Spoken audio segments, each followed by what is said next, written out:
Okay, so our second speaker this morning is Andras Gilyen, and he's going to talk about exactly the alpha quasi-local on dynamic working center. Thank you. Okay, so it's very nice to start this talk after Sandy had laid down the basics. But I will start with just a very short recap of this continuous time quantum classical metropolis, just to remind us the setting and what we try to achieve in the quantum setting. So the goal is to sample from some target distribution, which is proportional to some non-negative vector. And well, this is the interesting thing here, that you don't need to know the normalization of your state of your distribution that you want to sample from. And for example, this is the case if you want to sample from the Gibbs distribution of a classical Ising model like this, and then a configuration Z would have a probability proportional to this exponential minus configuration. And the metropolis algorithm, the original one, not the Hastings special case generalization, is when you have a symmetric exploratory process, and so this is the generator of a continuous time Markov chain. And so think about these off-diagonal entries of this matrix L as the jump rates. So if you are at a given position and in a given configuration, you make a transition with proportional with the jump rates at these off-diagonal elements. And the diagonal entries that just signal how much you are decaying, so how much you are jumping away from a state. And therefore, it is the sum of all the off-diagonal jumps with a minus sign. So if you transition from the current position, then you will be no longer there. So you have to decrease the probability mass at your current location. And so if you have such a matrix, and it's also called the Laplacian of a weighted directed graph, and this is going to generate a continuous time Markov chain, which is a stochastic matrix, so it preserves probability mass for this property.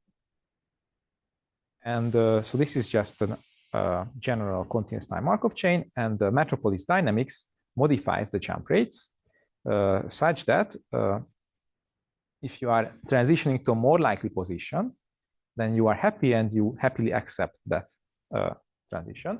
So this was your original matrix element, transition from Z to Z prime.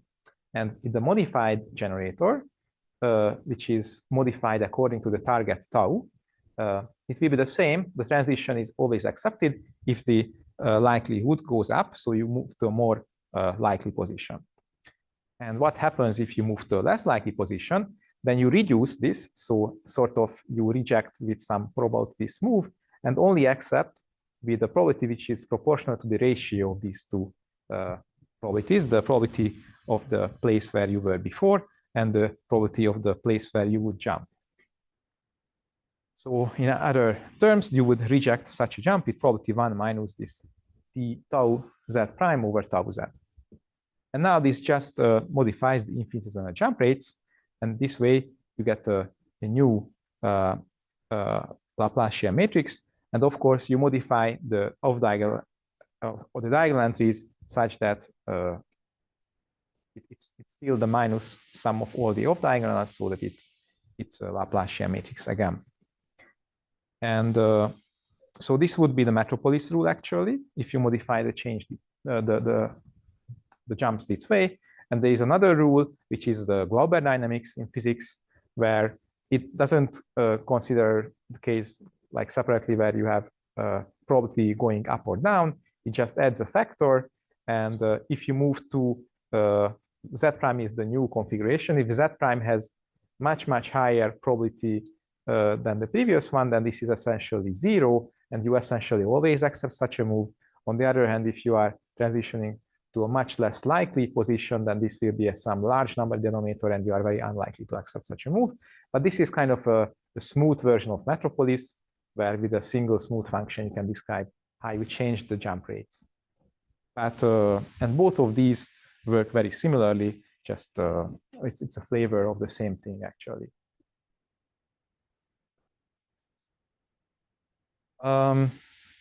Well, I'm not sure if it's in full generality, but most cases when you can analyze, then they behave very similarly.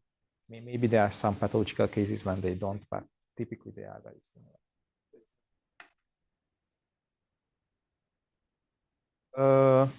Well, in some case, in some sense, the Metropolis algorithm is the one which promotes jumps the most. So in some sense, it's maximal. The acceptance of a jump is maximal for the Metropolis rule among all possible rules that are detail balanced.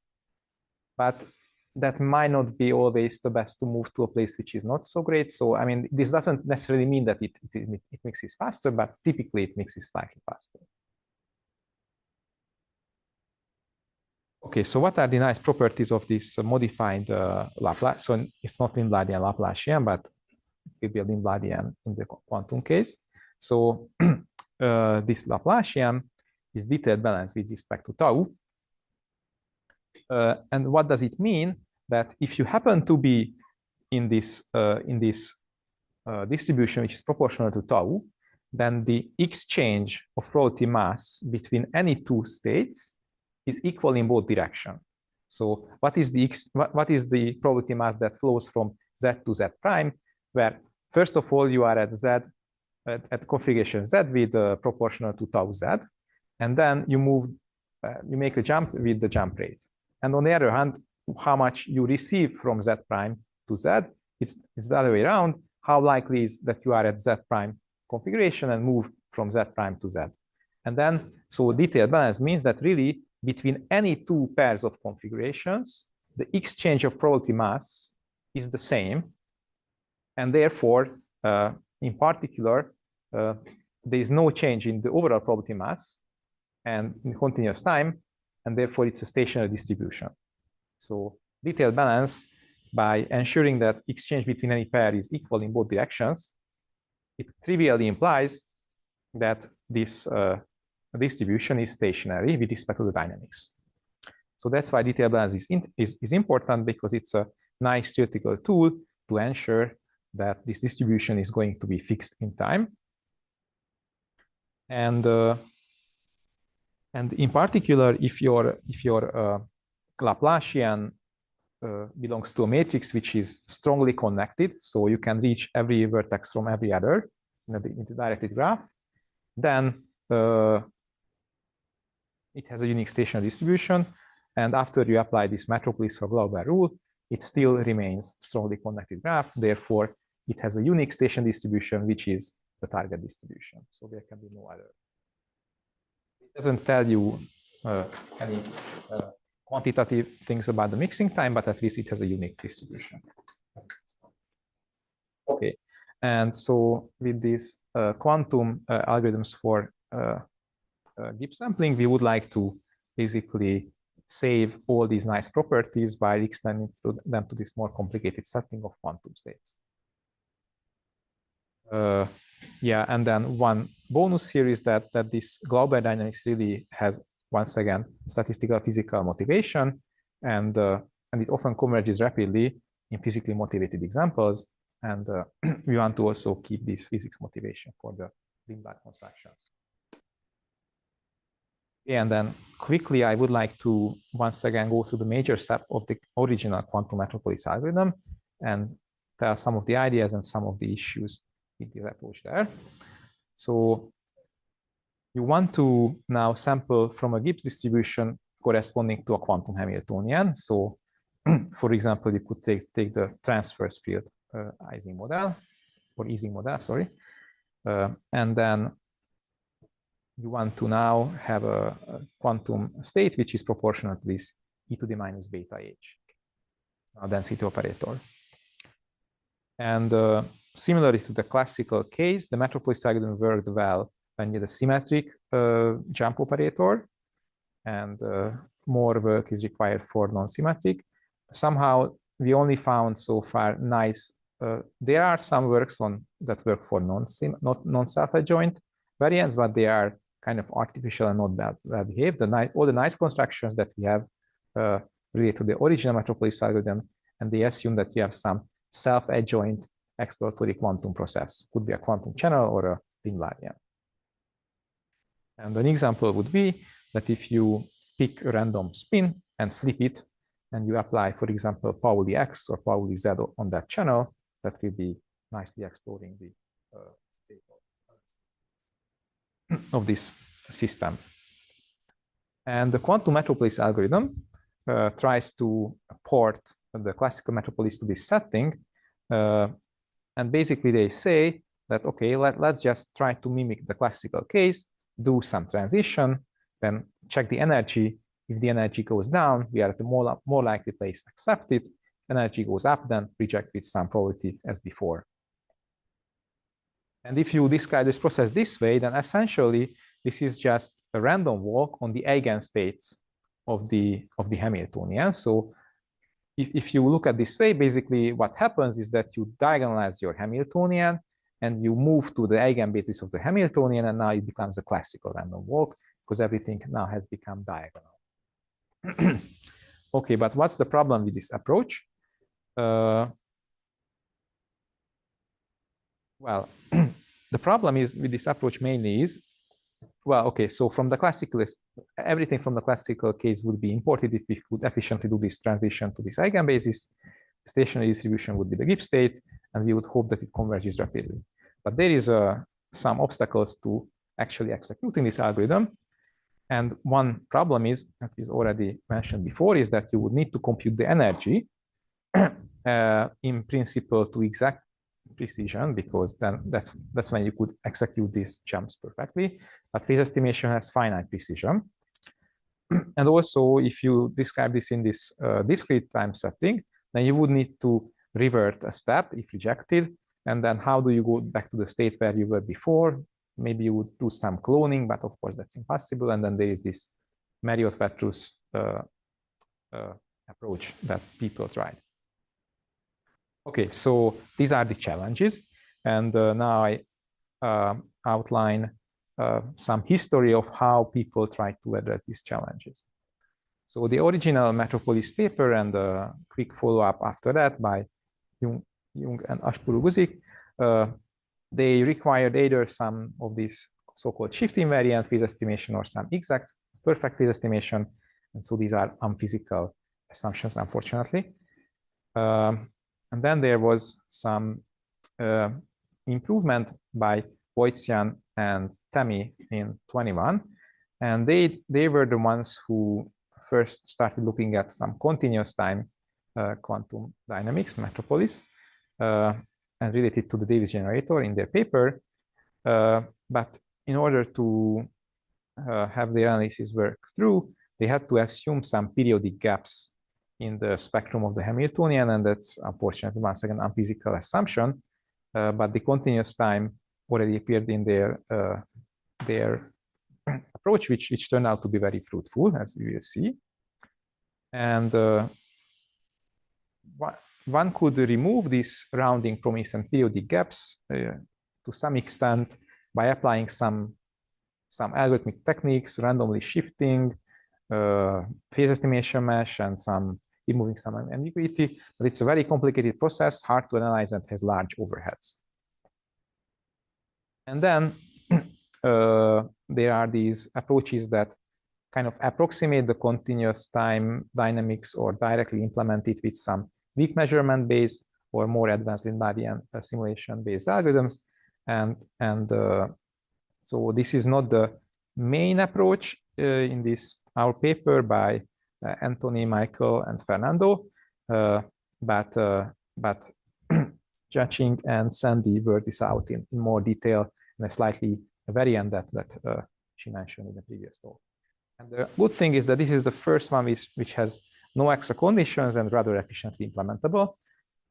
There are still some problems with these approaches that the jump operators are non-local and it only approximately satisfies detail balance. And fortunately, these things can be solved. All of these approaches that are on this slide are based on this phase estimation paradigm. And now we have this an upcoming archive update, which show that actually these phase estimation based protocols can be also made exactly detail balanced with this Gaussian uncertain phase estimation that Sandy mentioned.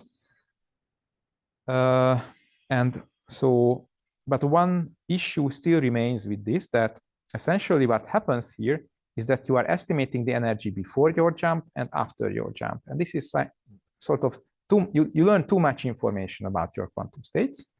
And when you learn energy before and after the jump, it translates to non-local jumps. And I will tell a bit more about this. Yes? Well, then it's, so how close you are, there is a closeness to the detail balance condition in some metric that you can define. And if your mixing time is larger than like 1 over the closeness, then it doesn't guarantee that you are close to the Gibbs state. So there is a trade-off that, yeah, somehow you can only ensure that you are actually close to the Gibbs state if your closeness to detail balance is closer than 1 over the mixing time. But then you try to modify your chain and maybe the mixing time defines. So it's like you get into circular arguments if you try to do this, which are hard to resolve. So kind of, yeah. So these chains, they don't actually converge? They probably converge, but it's just extremely hard to prove that. Or they converge to something close by. Hopefully, it's not guaranteed. Probably they converge more often than we can prove, but we can very rarely prove. Yeah, so it's. But the good news is that you can actually make it exactly detail balance, and then it's conceptually much nicer. And it doesn't require too much extra effort, fortunately. And this was this breakthrough, mostly through the insights of Anthony, that you can actually make this process exactly detail balanced, and so and also make these jump operators quasi-local. They will not exactly local because non-commutative effects start to spread things a little bit on your lattice, but it will be still somewhat local, quasi-local, with exponentially decaying tails. And this is related to this. This is what we call operator Fourier transform, again with some Gaussian weights. I will tell a bit more about this. The key thing here is that it only learns the energy difference. That's the only thing you need for executing a metropolis step. And then it, because you don't learn the energy before and after only difference, it enables you to have quasi-locality. And I will shed a bit more light on this. It's just an overview of what has been done. And then we have more recent constructions. This is just this spring by Ding, Lee, and Lin, and also with Anthony, Joao, and Michael. We had a result where we have a new construction where we just take the jump operators and somehow reweigh certain matrix elements, and that can be represented by some weighted integral over Heisenberg evolution of the jump operators. And this is once again quasi-local and detail balanced and has some other nice properties. I will touch on this later. Yes. And if I have to conclude, do all of these problems go away? Or... Yes, pretty much. So then what's the simplest algorithm? Example. Well, okay, so if you have a commuting Hamiltonian, then very often you have some discrete energy levels. And then you can basically do phase estimation perfectly. Suppose that you know that your spectrum is like integer. You have an integer spectrum, then you do phase estimation, and then you can ensure that you are very close to the phase that you measure is very close to the truth, but you know the truth is an integer. And so you get something very close to an integer, then you just round it. So this rounding, yeah. Well, yeah, you could use the TEM algorithm, for example, indeed. But then all the other things are also just working that case. So yeah, this rounding really helps a lot. There are even simpler ways, right, for commuting, because you can just compute the jump operators locally, construct them as a table, and just implement it. You don't even need the 10 mappers. Yeah, exactly. In the commuting case, everything is much simpler, and then you have a plethora of options. So because everything it commutes, so each like coupling operator can only pick up like the local terms. So you can pretty much just construct the table like for each of the jump operator, just implement it directly. You don't need any of this. Yeah. So if you have local jumps, then it only makes local update, and then only the local operators contribute to energy change, and then this doesn't spread in a odd way as they do in the non-quadratic setting. Yeah, you can just do more. So it still seems like non-trivial to simulate this guy, even though the Lil objects are easy. Like it seems that if you want to plug into black box and like Lil simulation, it's still that thing somewhat complicated. Completely agree. Yeah. So this is about construction. Yeah. Like the construction part is easy. The simulation part is still not easy. Can you clarify what method periodic is? Yeah, so it means that there are some energy bands which are vacant, and they have to be periodically located. So I don't know, maybe you have you have the promise that there is no energy of the form, I don't know, integer plus minus 0.1. Okay, so that energy bands in your spectrum are just non-existent. What's periodic about it? But at every integer, it's a gap around every integer.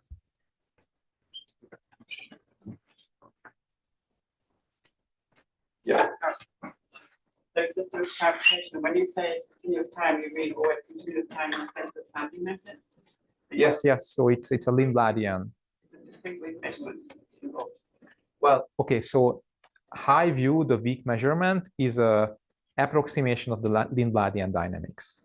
So there's a continuous time Lindbladian, and that Lindbladian you can approximate by repeated weak measurements. So Lindbladian, it's like high view from this perspective I described here. Weak measurement based algorithm is an approximate simulation method for Lindbladian dynamics. Right, but it's a discrete weak measurement. It's finite time to be applying it for. Well, Time that you yeah, but you can take the weakness of the measurement to go to infinity, like 0, and then in the limit you actually get back the Lindbladian dynamics, and there are ways. This Chunhao had this algorithm where you actually take the weakness to 0, and it doesn't blow up the complexity. So there are these compression methods that actually effectively make you able to do that without sacrificing complexity.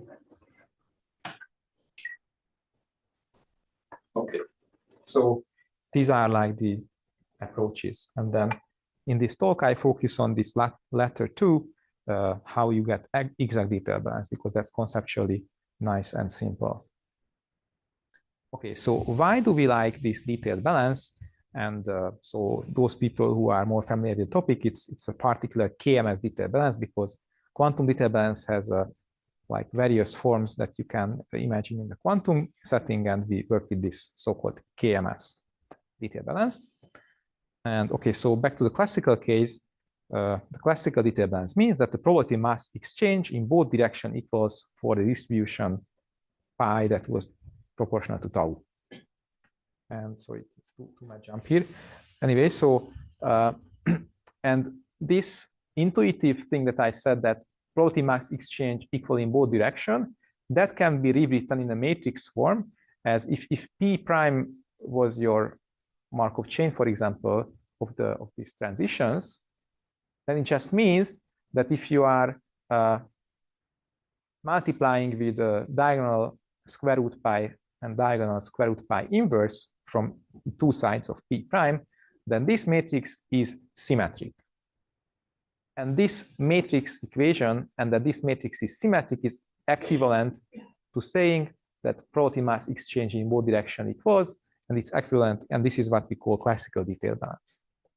And in a quantum case, it's a bit more difficult to describe what would it mean to have equal probability mass this exchange between two states. So we generalize this notion through this equation to the quantum case.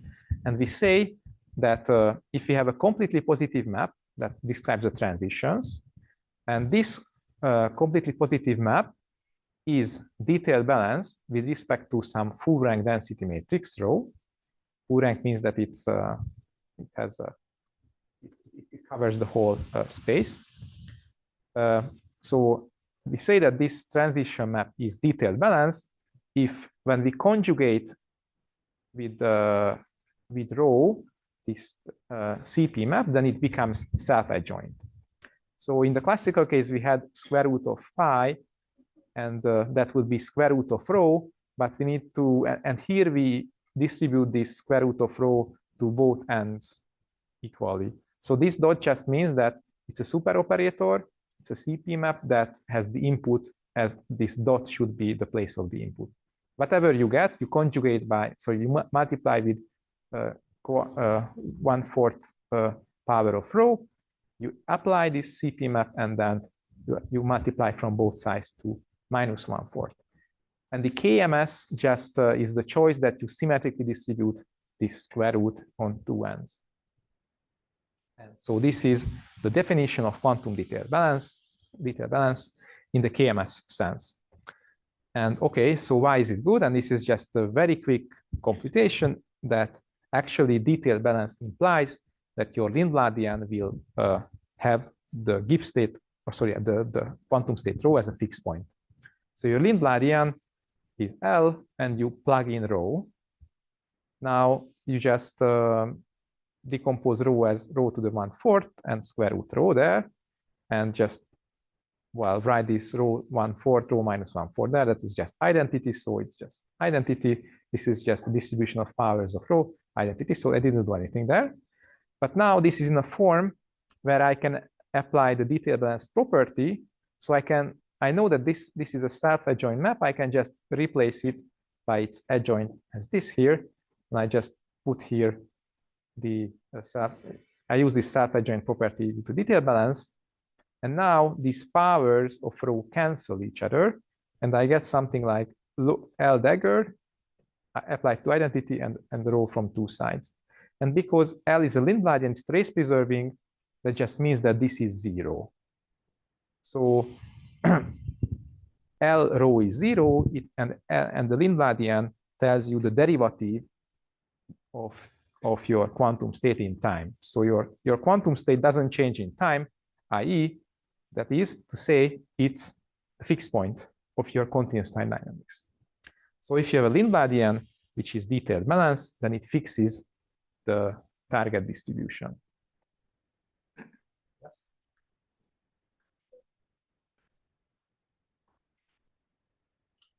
It's not guaranteed to be unique. That requires additional assumptions.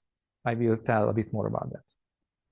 But at least we know that it is a fixed point, and maybe there are other fixed points as well. All right. So once again, the Lindbladian has this form, and we have some completely positive map that describes the jumps. And then we have the decay term. This is what we have to add to make sure that it's trace preserving. There's nothing we can do about this. This is fully determined. And we have some coherent term, which is corresponding to unitary evolution, like in the Schrödinger equation. And this is just an additional freedom that we have in the quantum case. And any Lindbladian that generates a continuous time quantum Markov chain has to be of this form. Already Sandy discussed this. And then you just exponentiate this super operator, and that's how you get the quantum channel after time t. And what is nice about this continuous time description, that there is no explicit reject step because everything happens infinitesimally. And that is why you can circumvent all the difficulties around Marriott-Vetus and cloning and so on, because everything happens infinitesimally. And okay, and then here I wanted to describe what is the Davis generator, and this is coming from a certain quantum thermodynamical description. It turns out that this is basically the Metropolis algorithm. And so what it says that you have your jump operators and basically just decompose these jump operators according to the energy eigenstates and reweigh them according to the Metropolis weights. These are the Metropolis weights. If you decrease energy, accept. If you increase energy, then accept, reject with some probability proportional to how much energy changed. Now, and yeah, and this decay term correspondingly. And the problem here is that in general, you have these eigenstates of a non-commuting Hamiltonian, they are very non-local. And so even if you had some nice jump operator, maybe it was a Pauli X operator acting on the J qubit, then it's decomposed in this way, and these are completely non-local states, and this becomes a completely non-local jump operator, and this is not something that you like in physics. Okay, so this is just this textbook Davis generator, and what is the problem with it? And now I will discuss the general scheme, how you design a detailed balanced dynamics. And so I rewrite just putting all these jump operators into a single CP map as T. This is the decay term, and this is the coherent term. And so if we are given some quantum state rho, then we want to find a new Lindbladian, which is now detailed balanced. And sorry, it should be a curly L. It's a typo. So with a new transition operator that is detailed balanced, the decay term, we can do nothing about it. This is fixed. And well, keeping in mind that the coherent term, it's some freedom that we didn't discuss so far and didn't touch on it. And so one of the key observations in our paper with Anthony and Michael was that once you ensure that your transitions are detailed balanced, actually a problem could be that your decay term kind of ruins detailed balance. However, there is always a unique coherent term that adding that back saves the day. And this is uniquely determined. And here it's even the definition, the concrete form. So there is this super operator which does this weight. So this A is the operator that is the decay term that you want to somehow fix, correct? And this is just Heisenberg evolution. So you Heisenberg evolve your operator and do some weighted integral with some particular ways. And this defines a super operator. And so if you apply this S super operator to the decay term has to be this adjoint applied to the identity. Then you get your coherent term, and this is the unique coherent term that will ensure that your Lindbladian is detailed balanced. Well, unique up to additions of the identity, because global phasing quantum mechanics doesn't matter. So if you add the Hamiltonian and add some multiples of identity, that doesn't change anything. So up to the trivial global phase, this is a unique coherent term. And so now the problem is reduced, that you only have to find transition part, which is detailed balanced, and then there's a unique coherent term that makes everything detailed balanced in line. So now we reduce the problem to that of finding the transition terms. This was one crucial insight last year. And so it turns out that all the constructions that we have are linear constructions. So they are linear in the super operators. And that means that we can analyze them at the level of Krauss operators. So one thing that is slightly annoying about CP maps that they have this form, but the choice of Krauss operators is not uniquely determined. There are many equivalent ways of writing a CP map with different Krauss operators.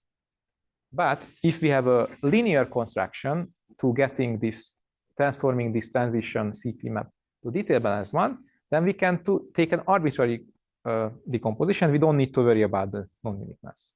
Linearity saves the day. So that's very, very nice, because now we have linear constructions and we can just analyze them at the level of a single Krauss operator in the transition part. And so now I just want to recast the previous constructions in this language. So the transition was just a single Krauss operator, and this Krauss operator was kind of chopped up by the energy eigenstates and reweighed by the metropolis weights. And this is the Davis metropolis, quite ugly. Now, we can also do a smoothened Davis metropolis with a Gaussian uncertainty in phase estimation. And so formally what it does, okay, I'm telling you the meaning of this.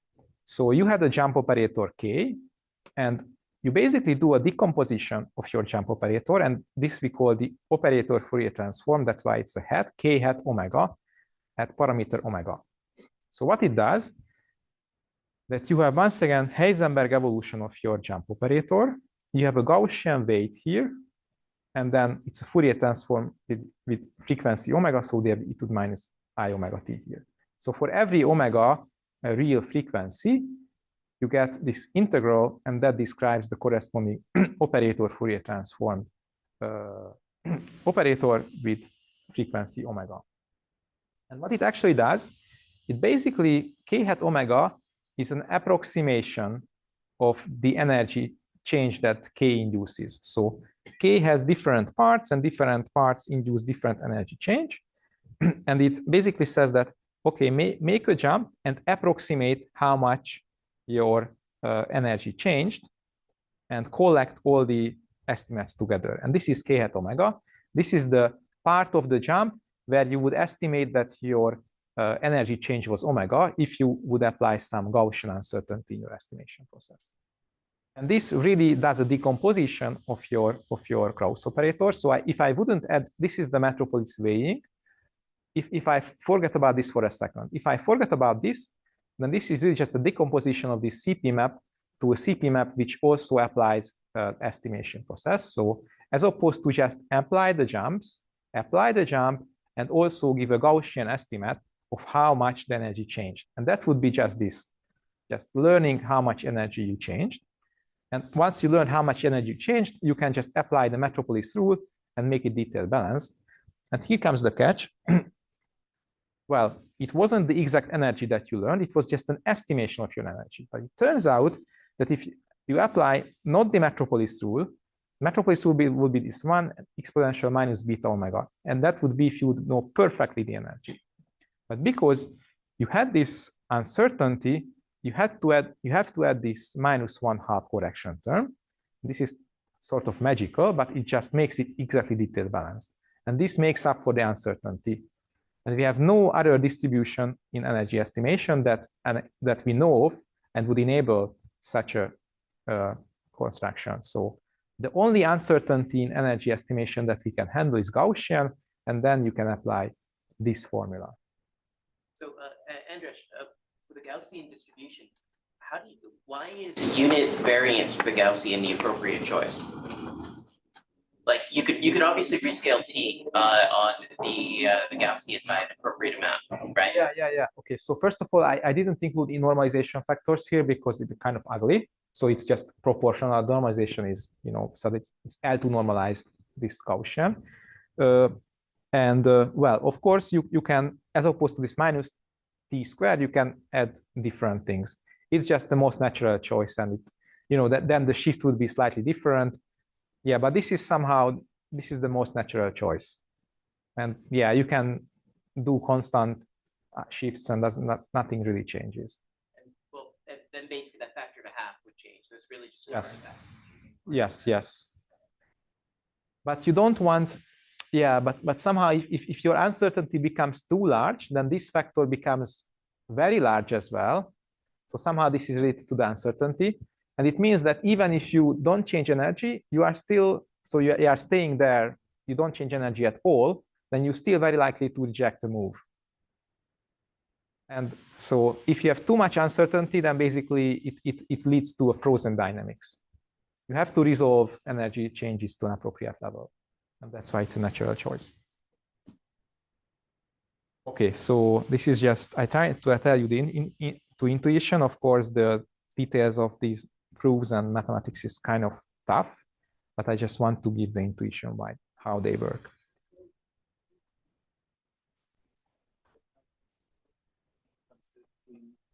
Yes. I understand you are estimating omega, and from the two sides you might have different estimates. And so how do you get back to a detailed balance? So actually, this is something that we only discovered after we had the proof of the quantum version, that people maybe 20 years ago also noticed in the classical case. If you are doing classical metropolis algorithm, but for some reason you don't get to learn the energy exactly, but only with some additive Gaussian noise. Then it turns out that if you apply this instead of the metropolis rule, then you get detailed balance dynamics, and so. I'm sorry, so that depends upon the exact form of the noise? Yeah, the noise has to be exactly Gaussian. Exactly Gaussian, and with the uncertainty, well, uncertainty basically 1. Uncertainty 1 in the beta h, so it's 1 over beta uncertainty essentially. You have 1 over beta uncertainty, but with exact Gaussian noise. And if you have this exact Gaussian noise, then the difference between energy estimates is also Gaussian noise. And then you don't apply the metropolis rule, because the metropolis rule would be if you would have a perfect thing, but if you do this shifted metropolis rule, it just magically works out. And we don't know any other distribution, even in the classical case, which would make it exactly detailed balanced. But for the Gaussians, somehow, well, Gaussians are very special, and this is one more evidence of that. So I guess like the diagonal case, you can just coincide with the classical analysis, but then somehow the offline part also works out, which is just kind of surprising. But yeah. So even knowing that the classical version works, it's not trivial that the quantum one works. It is hard work to show that, but it works out. And we did this hard work also for the other case when you have the phase estimation based protocol. So this is when you only estimate here you only estimate the energy difference, but you could also have the version where you estimate energy before and after the jump. That would be phase estimation based. And if you do this Gaussian phase estimation, it turns out that can be also made exactly detailed balance by the same trick. And that's again some non-trivial 2 pages of calculations, but we did it and it also works there.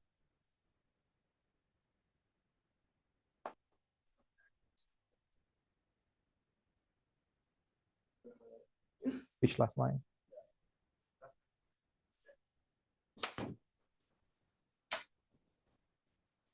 So this is the new construction. You are asking about new construction. I didn't talk about this yet, but now I'm talking. So this is a new construction. This was, you had your jump operator and you estimated the energy. So you learned something about it, and then you applied some reweighing. And the new construction is by Ding, Li, and Lin, and by us, Anthony, Joe, and Michael, is that you look at your matrix. Oh yeah, what is missing is, I guess, sorry, this should not be row here. This is the original K. Sorry, this row is. So K was your original jump operator. Your original jump operator, and look at all its matrix elements in the eigenbasis of the Hamiltonian. And each individual matrix element, you individually reweigh by the metropolis weights. And this defines a new matrix. And this is now going to be your new jump operator, where individual matrix elements have been reweighted. But what doesn't change is the number of jump operators. So you had a single jump operator without the row here, sorry for that. And you get a new jump operator, which is now detailed balanced. And here, even if you had a single jump operator, here you get like continuously many of them. Well, of course, because everything is finite dimensional, they will collapse to a finite number of them ultimately. But in principle, you have an unbounded number of jump operators, even if you start with a single jump, like Pauli on a single site. So the previous construction takes a single jump operator and decomposes them to many of like unbounded number of jump operators, versus the new construction just takes a single jump operator and reweighs matrix elements of it, and that results in a new reweighted single jump operator. This is the new construction, and that is also detailed balanced. And so now these are 3 constructions, and all of them take a single Krauss operator and make it to a collection of detailed balanced Krauss operators, or in the case of the last one, a single detailed balanced Krauss operator. And now this means that you can take Krauss operators and make the transition induced by them detailed balance. And then by machinery, you can define the decay part is determined. So decay term is determined by the transition part, and the coherent term is a unique choice that leads to detailed balance. And this completes all constructions. Yes? From map to decay and coherent because you want a continuous time dynamics, right? Yes. So, I mean, what's the motivation? Not just using a channel. That will be the last slide. Some things, everything turns out to be linear. So this coherent term and decay, everything is linear with respect to transitions, and that breaks down in the discrete case, unfortunately. Okay, yes. The last instruction, you're assuming you know the guiding spectrum and guiding state for the, or is that done through the simulation? Yeah, so this is the next step. Oh, well, sorry. Okay, so you are asking about this slide, so I'm jumping here. Okay, so it was just the definition. If you would look at this matrix and you would look at it in the eigenbasis of your Hamiltonian, then this is the definition. It turns out that this thing can be done by a weighted integral over Heisenberg evolution. So in this slide, this new construction that results in this detail balance Krauss operator, it can be described as Heisenberg evolve K and apply some appropriate weighing function. It turns out that if we don't apply the Metropolis version, but the smoother Glauber one, and this is where the smoothness of the Glauber weights come in as a factor, it becomes a very simple integral, compared to others. And this S was the same construction that for the coherent term. So we have now the same recipe for the coherent term and for the jump operators up to like an additional identity, which doesn't really matter. So the same integral that I already showed you, that also becomes the recipe for the jump operators. And this form is crucial because Heisenberg evolution does not, so suppose that K was a local thing, for example, a Paulino site, and if you Heisenberg evolve it for time beta, then it will be still beta local. And this function turns out to be exponentially decaying. So what it means that this new transition operator, this new Krauss operator will be quasi-local with radius beta. So this form ensures that if you take a local jump, it remains quasi-local. Yeah. Okay, and so it is just an overview of the different constructions from the point of view of the environment. So the Davis generator at every jump learns the exact energy difference caused by the jump. And if you have, and typically it also means that it also exactly pinpoints the energy before and after, because from the exact difference, you can usually also recover. If the differences are unique, then you can also reconstruct energy before and after. So it's very non-physical. The phase estimation-based Metropolis, it approximately resolves energies before and after the jump. The operator Fourier transform based, it only approximates the energy difference, so it learns much less about what happens during the process. And this new coherent reweighing, it learns nothing about that state. It just learns that this jump was applied. So sort of the, as you move ahead of time, you figure out more coherent versions of Metropolis that reveal less and less information to the environment about the quantum state that you are dealing with. And this is an interesting thing that in the newest construction, you basically learn nothing about how energy is changed or what happened to your quantum state. So all the formulas that I described, complicated integrals, this is a high-level overview of what they mean by in terms of learning things about your state. And okay, this is just a quick mention that one other very nice side effect of this detailed balanced Lindbladians, that they can be turned into parent Hamiltonians of the purified Gibbs state. So if you have, suppose that you have this Lindbladian, which is detailed balance with respect to rho, then you can group together these decay and coherent terms as a single operator, and you get a parent Hamiltonian, which you have to double the space, and it's your jump operator and jump operator, it's a conjugate, complex conjugate element-wise, and this now becomes a Hermitian matrix.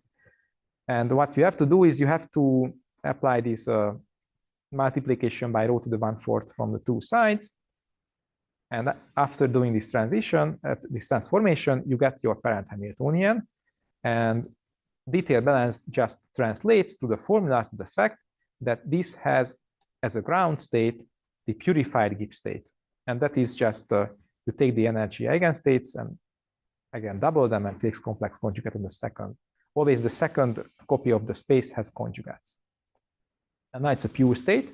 And this pure state is, well, if your Lindbladian had rho as the unique fixed point, then it will be the unique ground state. And if your Lindbladian is a collection of Krauss operators, maybe local jumps, then adding together all these corresponding parent Hamiltonian terms, you get a frustration-free quasi-local Hamiltonian of the purified Gibbs state. And this is a very strong result because it opens up a whole set of tools that you can import from the theory of such Hamiltonians, and you can learn a lot about your Gibbs state through this. And frustration-free and quasi-local together gives you a lot of nice physical properties, continuities, and so on. Sorry, can you clarify why these stress jump operators are still quasi-local? When you do this, yeah, you have to work out, but then all the integrals, you get actually similar looking integrals with slightly different weighing functions. And they turn out to be even more exponentially decaying than the other ones. So they actually the parent Hamiltonian is nicer than the Lindbladian itself. It's even nicer decaying. Same sort of integrals, but slightly different weighing functions. So I guess this is, if you just pick any operator A and do this is horrible. It's going to diverge and explode. But it's just like the form that this guy takes is just so nice. Add Gaussians, like even if you could conjugate, you put an exponential growing thing with a Gaussian, Gaussian still kind of kills the exponential for any fast information. Yeah, so this was already the detailed balanced Lindbladian, where these operators have already been transformed by something, and transformation on top of this conjugation is smooth.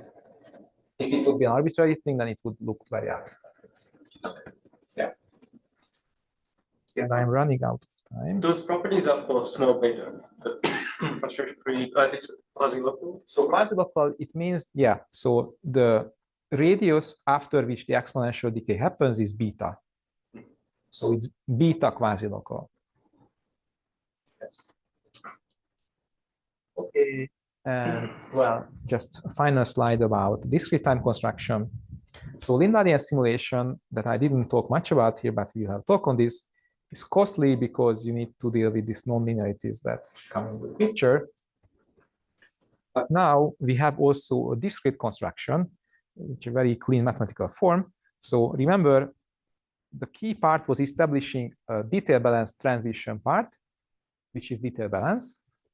And if you have such a detail balance transition part, then there is a unique single Krauss operator that takes care of trace preservation and also preserves detail balance of the channel.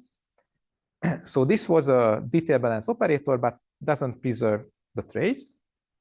And now you have the single Krauss operator, and altogether this is a quantum channel, trace preserving, and remains detail balance. And the definition of this Krauss operator is just this, very ugly. But we have a Taylor series description of this. It's less ugly, but still these ... terms are there because it becomes really ugly after that. So we have now a single Krauss operator and a quantum channel nicely. It's still higher order terms looking ugly here, but now we have an even nicer construction. When we don't try to resolve trace preservation in a single go, but iteratively. And we always add this Krauss operator, but only preserving the first order term, which is still nice. And what turns out that the slack that you have from trace preservation gets squared in every step. So if you were only a tiny bit away from trace preservation, adding back the first order term almost restores it, and the slack gets squared in every step, and it means that you have double exponential convergence. So after only adding, like, I don't know, 3 iterations of this, you are basically to all practical levels of approximation. 3 or 4 levels will be fine, and you are detailed balanced and almost trace preserving. And okay, so now you constructed maybe one or a few Krauss operators together with these transition Krauss operators that are detailed balanced on the quantum channel. And now instead of doing this Marriott-Watrous trick, you can just take this quantum channel and the description of these Krauss operators, and you can use the so-called oblivious amplitude estimation technique. Sorry, amplification, oblivious amplification technique. Because if you only had the pieces of your quantum channel, then you could only apply the quantum channel in a probabilistic setting that, okay, maybe I can apply these pieces and then accept with probability 1/4. And then if I'm lucky, I apply the quantum channel. But with this oblivious amplitude amplification, you can make the implementation of the channel exact. So you just repeat all your steps, maybe, I don't know, 2 or 3 times. And ultimately, you get a quantum channel which is now no longer probabilistically applied, but applied with certainty. And no. It has to. It's an isometry. So because it's a quantum channel, yeah. This was first shown by actually Chunhao, and their Dillmadian simulation heavily used this trick. Okay, so if you have a quantum channel, then a probabilistic implementation is almost as good as an exact one due to oblivious amplitude amplification. And if you combine 15 years of quantum algorithmic development with these 2 years of like the last 2-3 years of theoretical advances, then you can get something which is kind of completing the vision of the original Metropolis algorithm, but it required 15 years of algorithms development and all sorts of open system insights after that. So. And that's where we end now, and hopefully, it will go further and further. The new constructions are much more compatible with all the classical tricks that we had before, and hopefully, more to come. Thank you.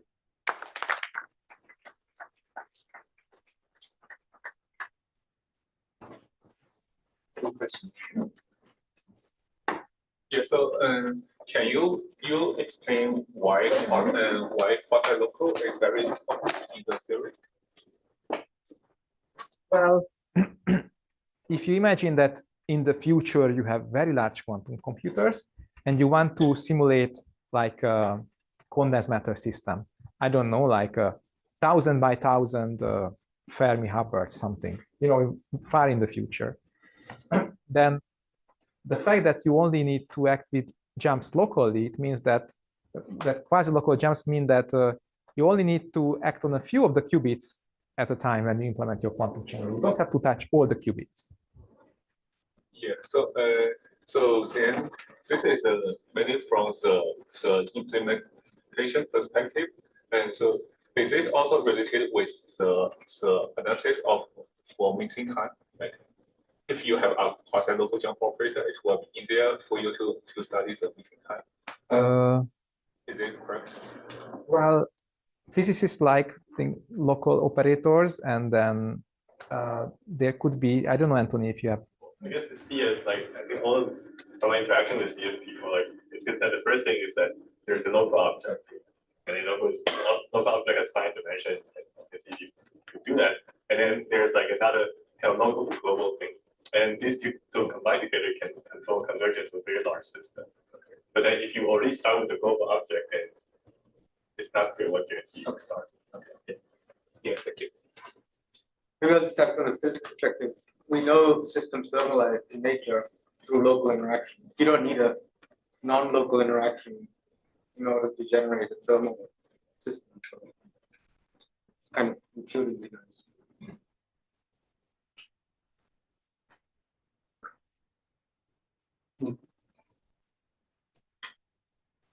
Thank you.